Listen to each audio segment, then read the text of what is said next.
नमस्कार दोस्तों, स्वागत है आपका हमारे चैनल लाइव स्टोरी पर, जहां आपको मिलेगा ज्ञान, मनोरंजन और मस्ती सब एक साथ। तो जुड़े रहें और चैनल को सब्सक्राइब करना न भूलें। पप्पू एक छोटे गांव का लड़का है जो आलस में पीएचडी कर चुका है। पप्पू के पास कोई नौकरी नहीं है और वह दिन भर अपने दोस्त गप्पू के साथ चाय की दुकान पर गप्पे मारता रहता है। पप्पू की माँ हर सुबह चिल्लाती है, पप्पू कुछ काम कर ले वरना तेरी शादी भी नहीं होगी। पप्पू हर बार जवाब देता, अरे माँ, जब वक्त आएगा तब काम भी हो जाएगा, भगवान का प्लान है। पप्पू की जिंदगी में आलस्य और मजाक का एक रंगीन पल बना रहता है, जबकि उसकी माँ उसकी भलाई की चिंता करती है। पप्पू और गप्पू अपनी बेफिक्री और दोस्ती के साथ जीवन के छोटे छोटे सुखों का आनंद लेते हैं। जब रात होती है तो पप्पू और गप्पू की दोस्ती चाय की दुकान पर अपनी कहानियों के साथ और भी गहरी हो जाती है। पप्पू आकाश की ओर देखते हुए अपने सपनों की कल्पना करता है, अपनी माँ की चिंताओं को भूलकर दोस्तों के साथ मौज मस्ती में डूबा रहता है। सुबह का सूरज निकलता है और पप्पू अपनी आलसी दिनचर्या में डूबा रहता है, जबकि उसकी माँ उसकी भलाई के लिए चिंतित रहती है। एक दिन गप्पू कहता है, पप्पू, अगर तू कुछ कमाना चाहता है तो जुगाड़ करना सीख ले। पप्पू सोचता है, सही कह रहा है गप्पू, बिना मेहनत के कमाने का तरीका ढूंढता हूँ।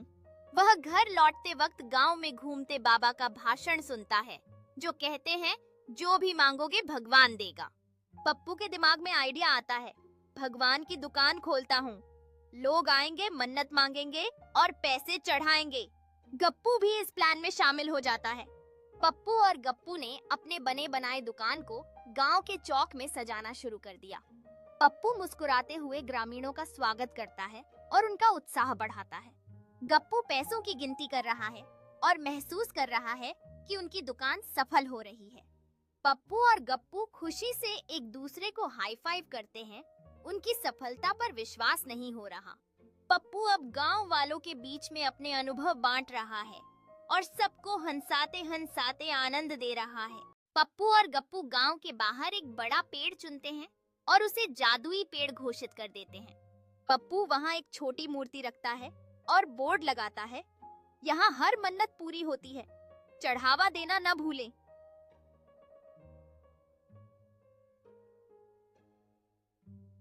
गप्पू भक्तों को लाने का काम करता है और पप्पू पूरे कॉन्फिडेंस से लोगों की मन्नत सुनता है।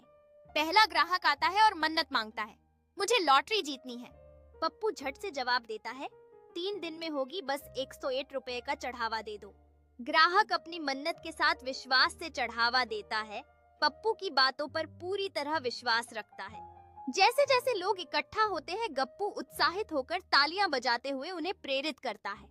पप्पू आत्मविश्वास से भरपूर होकर हर किसी की मन्नत सुनता है और उनके चेहरे पर खुशी देखने के लिए तैयार है।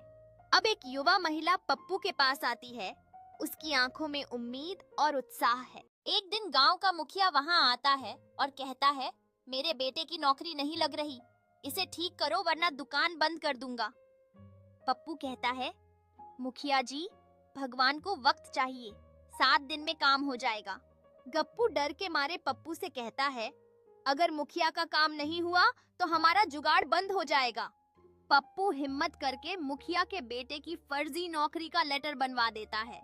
लेकिन अगले दिन सच सामने आता है और गांव वाले पेड़ के पास इकट्ठा होकर पप्पू को पकड़ने आते हैं। पप्पू कहता है, अरे भाई, भगवान ने मुझसे कहा था कि सबका भला हो और मैंने वही किया।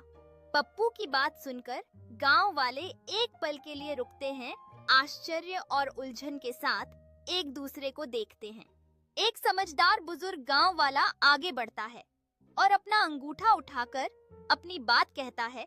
बाकी गांव वाले ध्यान से सुनते हैं।